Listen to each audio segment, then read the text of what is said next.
सुनाऊं कहानी। Like share subscribe comment करना ना भूलें। पीहू बेटा, क्या लिख रही हो यहाँ बैठकर? चलो खाना खा लो।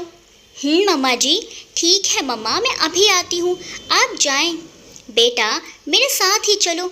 नहीं मम्मा, बस मैं अभी आई, थोड़ा सा होमवर्क रह गया है। ठीक है बेटा, जल्दी आना। 12 साल की पीहू अपने दादा दादी के लिए लेटर लिख रही थी। तभी वहाँ पीहू की मम्मा अंजलि आ जाती है और उसे खाने के लिए साथ चलने को बोलती है। पीहू अपनी मम्मा की आवाज़ सुनकर हड़बड़ा उठती है और जल्दी से अपना लेटर फाड़ कर छुपा देती है। पीहू को अपने मम्मी पापा के साथ आए हुए यहाँ मलेशिया में 1 महीना गुजर चुका है। उसको उसके माता पिता उसके दादा दादी से दूर ज़बरदस्ती मलेशिया लेकर आए हैं, जिनकी याद में अक्सर पीहू लेटर लिखने बैठ जाती है। उधर दिल्ली में पीहू के दादा दादी उसकी याद में दिन रात रोते रहते हैं। उनका बेटा मोहित और बहू अंजलि उनकी पोती को उनसे दूर लेकर चले गए। पीहू में अपने दादा दादी की जान बसती है और दादा दादी में पीहू की।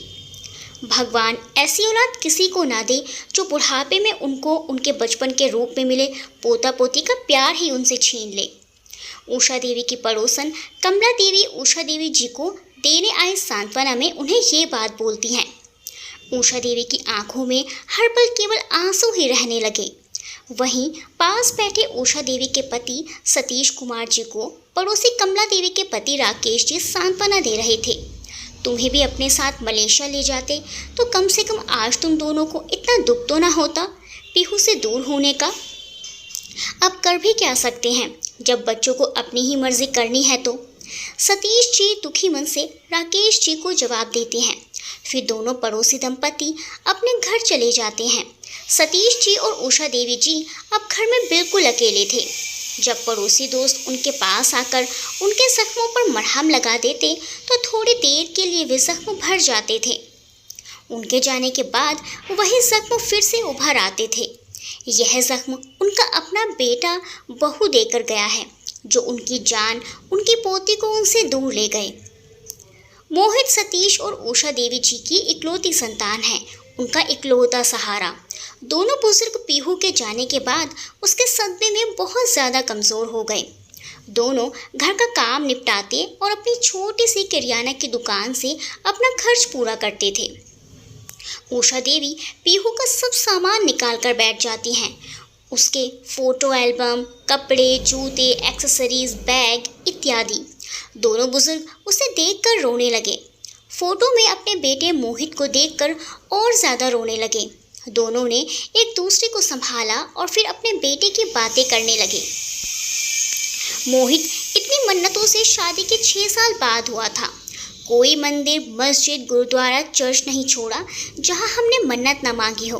और जब मोहित ने जन्म लिया, हमने पूरी गली में मिठाई बंटवाई। जब मोहित 4 साल का था और उसे चोट लग गई थी तो हम दोनों कितना घबरा गए थे, मानो अभी दिल का दौरा पड़ जाएगा। हमारी इतनी हैसियत भी नहीं थी, लेकिन उसे दुनिया की हर खुशी दी, हर अरमान पूरे किए, चाहे कैसे भी करके किए। जब भी कोई ख्वाहिश जताई उसने तभी पूरी कर दी। दुकान की आमदनी कम होने के बावजूद दोनों ने अलग से नौकरी करके उसे दिल्ली के टॉप स्कूल में पढ़ाया, फिर अच्छे कॉलेज में पढ़ाया। अपने खर्चों में कमी कर करके उसकी हर तमन्ना पूरी की और वह नौकरी में लगकर हमें भूल गया। फिर वो इतना बड़ा हो गया कि हम उसके सामने छोटे हो गए। अपनी मर्जी से शादी की। शादी के बाद तो जैसे हम उसके लिए इस दुनिया में हो ही ना। अंजलि कैसे उसको अपनी बातों में फंसा लेती थी। जो हम सारी उम्र उसके माँ बाप होकर नहीं कर सके, वो एक चुटकी बजाकर कर देती थी। पत्नी की हर बात को पानी देता था। हम उसकी खुशी के खातिर हर बात बर्दाश्त करते गए। कोई नहीं, बच्चा है हमारा। उस दिन जब मैंने बहू को बोला कि अंजलि बेटा, अपने कमरे की तो साफ सफाई कर लिया करो, तो कैसे तिड़क गई थी। उषा देवी ने सोचते हुए कहा। और दोनों बुजुर्ग अपनी यादों के साए में खोए हुए बतियाते जा रहे थे। अंजलि का व्यवहार दिन प्रतिदिन खराब होता जा रहा था। बात बात पर तिड़क पड़ती थी। सतीश जी पूरा दिन दुकान पर रहते, शाम में घर आते। दुकान घर से बस थोड़ी दूरी पर ही थी। जानबूझकर मोहित के नौकरी से आने से पहले वह काम में लग जाया करती थी और मोहित को ऐसा दिखाती कि सब काम मैं ही कर रही हूँ। मोहित उसे बोलता कि बस भी करो अंजलि, सुबह किचन में ही देखकर गया था तुम्हें और अब आया हूँ तो भी किचन में ही हो, अब आराम करो। और अपनी माँ को बोलता कि माँ, आप अंजलि का हाथ क्यों नहीं बटाती हैं उसके काम में। उषा देवी के कुछ बोलने से पहले ही उनकी बात सुने बिना ही मोहित चल देता था। अब अंजलि माँ बनने वाली थी। घर में खुशियों की लहर दौड़ गई। उषा देवी जी अब पहले से भी ज़्यादा सेहतमंद हो गई और घर का सारा काम करने लगी। रात में जानकर चूरा चूरा हो जाता था तो सतीश जी उन्हें दबाते थे। नींद की गोली खाकर सो जाती, फिर सुबह उठकर फिर से काम में लग जाती।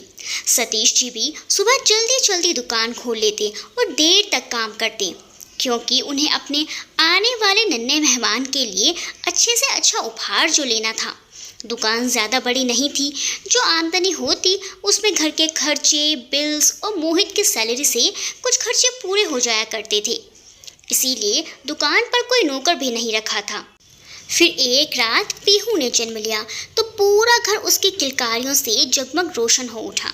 मोहित 30 वर्ष का हो गया था।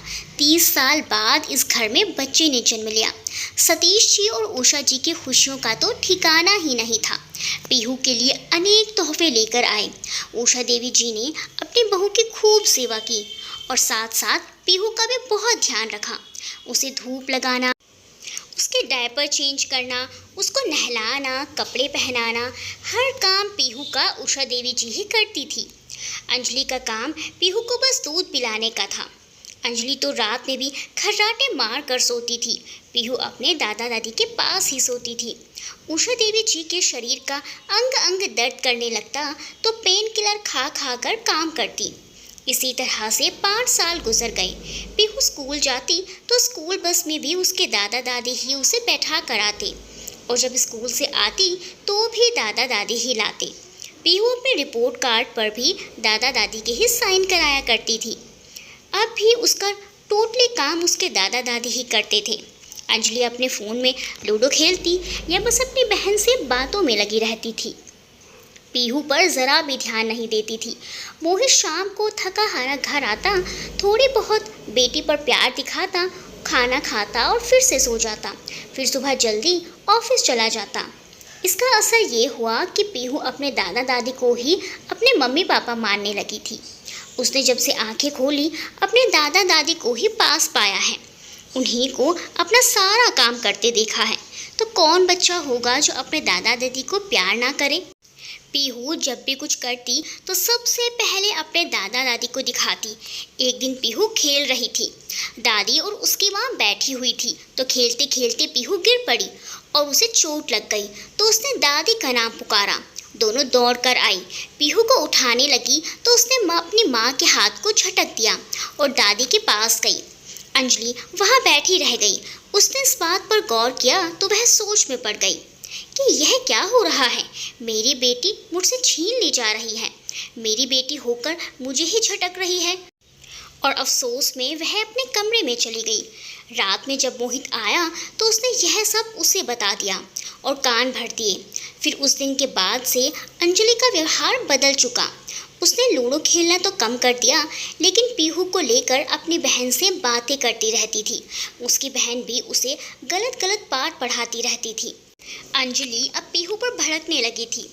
अपनी माँ का बुरा बर्ताव देखकर और दादा दादी का प्यार देखकर पीहू अब 12 साल की हो गई थी।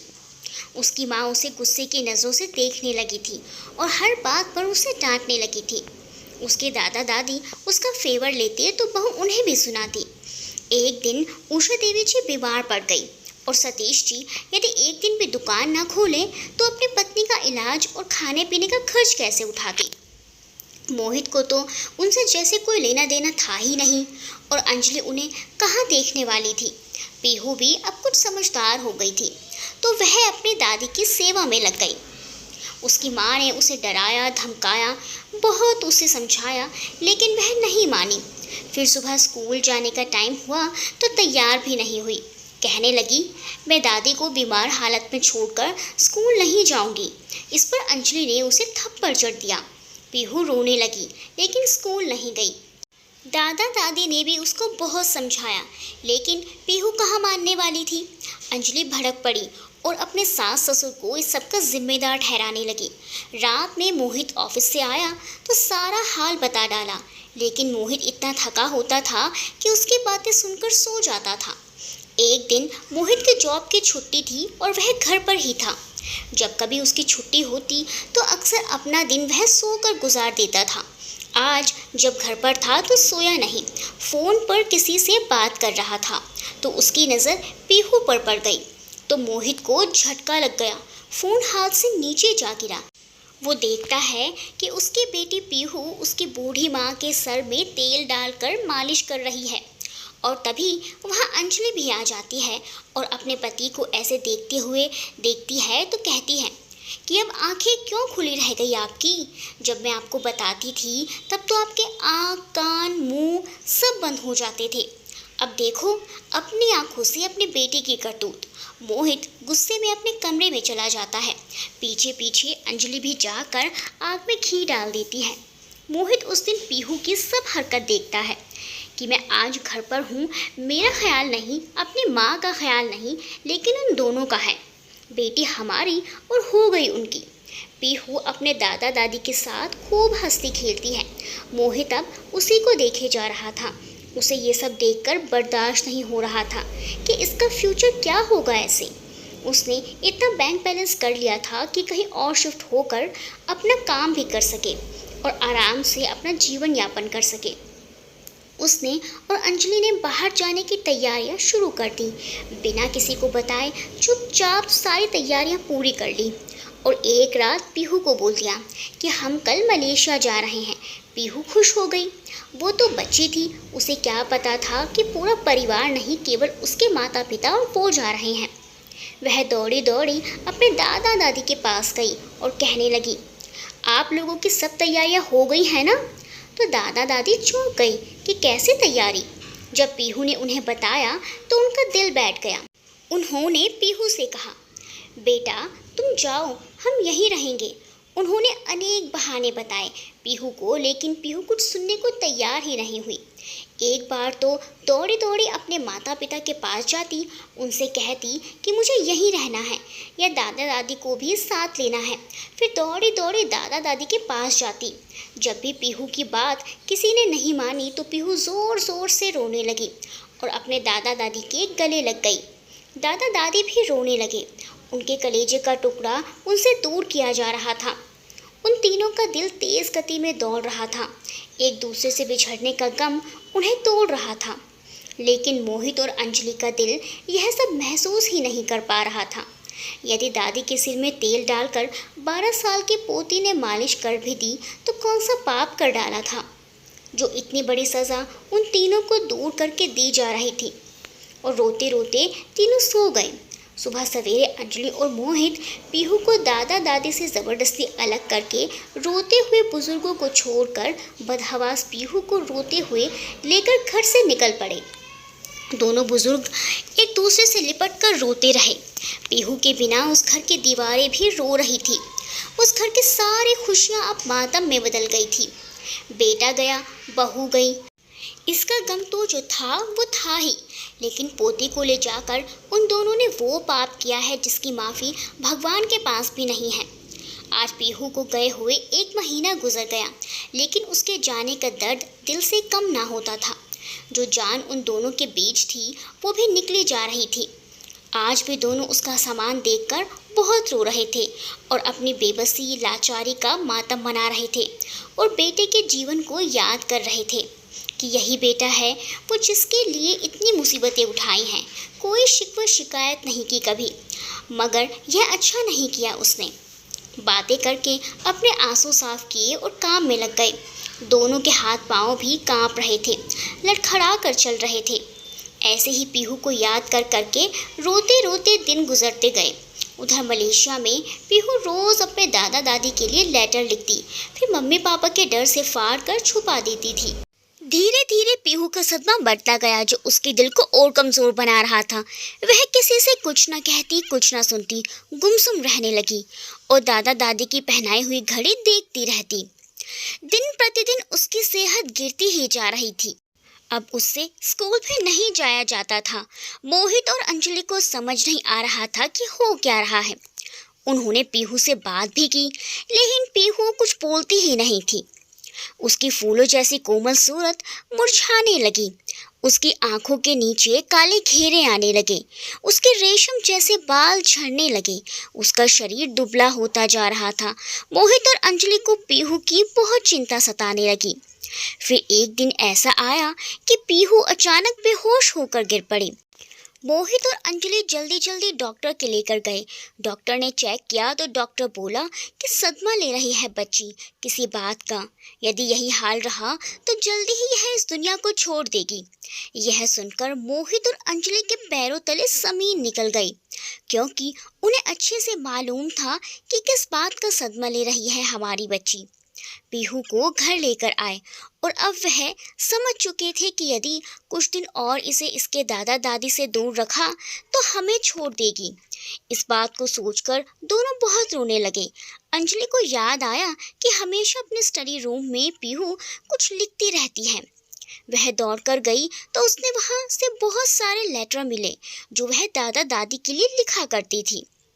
वह उठाकर मोहित को दिखाती है। मोहित पढ़ता है, डियर दादा दादी, तुम थे तो ये दुनिया कितनी प्यारी लगती थी, तुम नहीं हो तो ये दुनिया कितनी गंदी लगती है। दादा दादी, मुझे सिर्फ आपका साथ चाहिए, बार बार हर पल आपका प्यार चाहिए। डियर दादा दादी, तुम मेरे होठों की वो खुशी हो जो मुझे केवल तुम ही दे सकते हो। डियर दादा दादी, मेरा दिल बस तुम्हें ही पुकारता रहता है। मैं बस यह सोचती रहती हूँ कि क्यों नहीं है मेरे पास मेरे दादा दादी, जिन्हें मैं सबसे ज़्यादा प्यार करती हूँ। जब भी मेरे सामने सब अपने दादा दादी की बात करते हैं, मैं वहाँ से चुपचाप आ जाती हूँ। जब पार्क में सब बच्चे अपने दादा दादी के साथ आते हैं, मैं वहाँ से भाग आती हूँ। क्यों नहीं है मेरे पास मेरे दादा दादी, जिन्हें मैं सबसे ज़्यादा मिस करती हूँ। मेरा भी मन करता है मुझे भी मेरे दादा दादी सबके डांट से बचाएं। मेरा भी मन करता है मेरे दादा दादी मेरे साथ बच्चे बन जाएं। मेरा भी मन करता है मेरे दादा दादी मुझे कहानियाँ सुनाएं। मेरा भी मन करता है कि मेरे दादा दादी मेरे पास आ जाएं। डियर दादा, पढ़ते पढ़ते मोहित की आंखों से आंसू बहने लगते हैं, लेटर भी गिर जाते हैं। अंजलि भी रोने लगती है। कहते हैं कि हम खुद अपनी बच्ची का गला घोट रहे थे, उसको तिल तिल के मरने के लिए छोड़ दिया था। हम नहीं जानते थे कि पीहू अपने दादा दादी के लिए रोज़ ऐसे लेटर लिखती है। वह जल्द से जल्द दिल्ली जाने का इंतज़ाम करते हैं। आधी जान तो पीहू के दिल्ली जाने के नाम से लौट आई जब उसे पता चला कि दादा दादी के पास जा रहे हैं। और जब दादा दादी के पास पहुंची तो दादा दादी को यकीन ही नहीं हो रहा था। अपनी नज़रों पर पीहू दौड़कर उनके गले लग गई। तीनों बहुत खुश हुए, पीहू को बहुत चुमकारा और रोने लगे। पीहू एकदम भली चंगी हो गई। यह सब देखकर मोहित और अंजलि की आंखों में भी आंसू आ गए। उन दोनों ने सतीश जी और उषा जी और पीहू से माफ़ी मांगी। कहने लगे, हमसे बहुत बड़ा अनर्थ हुआ है। यदि पीहू को कुछ हो जाता तो हम जीते जी मर जाते, कभी अपने आप को माफ़ नहीं कर पाते। और इसी बीच हमें यह भी एहसास हो गया कि माता पिता के दिल पर क्या गुजरती है जब उनकी औलाद उनसे दूर हो जाती है। सतीश जी और उषा देवी जी कहते हैं, बेटा जो होता है अच्छे के लिए होता है। यदि ये सब ना होता तो तुम्हें इसका एहसास भी ना होता। मोहित और अंजलि भी उन दोनों के गले लग जाते हैं और उनका परिवार सुखी संपन्न परिवार बन जाता है। घर में चारों ओर सिर्फ और सिर्फ खुशियां ही खुशियां थी। फिर 4 महीने बाद अंजलि बेटे को जन्म देती है, जो उनकी खुशियों में 4 चांद लगा देता है। सतीश और उषा देवी जी खुद को बहुत धनी मानने लगे। बेटा मिला, बहू मिली, पोता मिला, पोती मिली। पोता पोती अपने दादा दादी की जान होते हैं और दादा दादी अपने पोता पोती की जान होते हैं। इसीलिए उनके शरीर से कभी भी उनकी जान को जुदा करने का पाप ना करें। बच्चे और बुजुर्ग एक समान होते हैं, किसी से कुछ नहीं कहते, लेकिन अंदर ही अंदर घुटते रहते हैं। उनके जज्बातों को समझें और उन्हें अत्यधिक प्यार दें।